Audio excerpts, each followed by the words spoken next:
Joe from Max MMA, and we're here with Anthony Leone from Team Bombsquad. Anthony is 6-0, and he just won his last fight, so let's talk to him.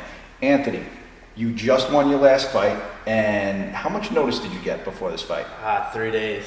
3 days notice you took the fight. And tell us about how did the fight go? It was a tough opponent too. The guy was 5-2. I don't think he's ever been finished before, you know, and I was just like, whatever, I got to take it, you know, to get back in it. But how it went was the first round, I was in his hometown. It was the main event, 4,000 people booing me, 4,000 people cheering him. So it was a little creepy like that, but first round, I dominated, probably a 10-8 round, right? But then I kind of gassed because I took it on 3 days notice. I've only been training for 6 weeks. So then second round, he kind of got my back, was doing a little punching, you know, not hurting me at all. And then with 10 seconds left, I passed his guard. I got the north-south position. I sunk in the north-south choke that I've been working on a lot of practice. And 2 seconds left, he passed out, and the ref stopped it with 2 seconds left. So you, on 3 days notice, with 6 to 8 weeks training, you went 2 full rounds and got the submission at the end of the second round. There was something that stopped you from training before that. Tell us about that. Yeah, I actually had to get surgery on my shoulder. I tore my labrum, like probably actually that's a whole funny story too. About 2 years ago in Hawaii, I tore it. And finally, it was just getting really bad, where every time I would throw like a jab, it would pop out, and I was a master of popping that thing back in, and it would just pop right back in. But yeah, I had to get surgery, and that was like 4 months, man. So you had surgery, you were only able to train for between 6 and 8 weeks. Yeah. You took the fight on 3 days notice, and you still won the fight, and that was the headliner, I understand. Yeah. It was the stupidest thing I think I've ever done for a while. Well, congratulations. Now, there's another story I'd like to explore. I hear that you used to train in Hawaii. Yeah. You came over here and you were looking for a fight, and then you met up with a guy named Ryan from Team Bombsquad. Yeah. Tell us how long it took you to get a fight after that.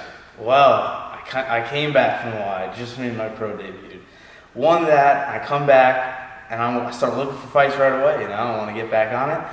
Looking for fights like 3 months now. And nobody wants to get me a fight. They just think I'm some scrub or something that's not going to show, or just wants to, I don't know. So I go on the internet, on MMA.tv, on the UG Underground forum, and I just type in, and I was like, man, I'm in desperate need of a manager or a fight. You know, I just really want to look for a fight.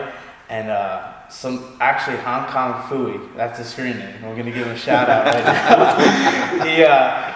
He introduced me to Zach Lynch, who's MMA photography. I got in touch with Zach Lynch, and Zach introduced me to Ryan Ciatoli, gave me his number, his email, all this. I had his email for like 2 months, and I was just like, I don't even know why I didn't call it. I just was like, oh, whatever, this is weird. But I was like, screw it. One day I called it, talked to him for like 15 minutes. He didn't even know what I looked like, didn't even know who I was. You know, I guess he just had a little faith in the phone call. Called me back 5 minutes later, and was like, got you a fight November 6th or something in New Hampshire.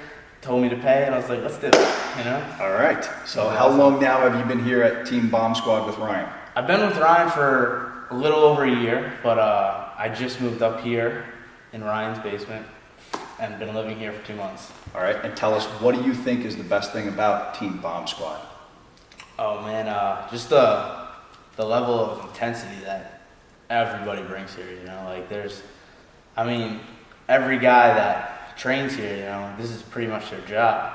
So they're just trying to get better, you know, and it's like, you come into practice, it's kind of like a hostile environment. Not that people don't like each other, it's just like, that guy wants to beat me up, he wants to take my head off. It's like, I gotta defend myself, I'm fighting for it's like when we spar, it's a fight. We wear 8-ounce gloves, shin guards, and it's 100%, you know? So by the time I get into the cage and fight my opponent, it's like, man, I already done this like 10 times in the last 3 weeks, you know? Like, this is nothing.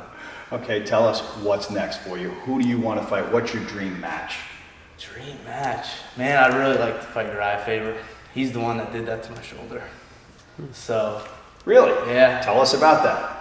We were in Hawaii, and he had an under-over position. If all you wrestlers out there, under-over, we were on our knees. And I was so excited to go with him. I was giving him my all.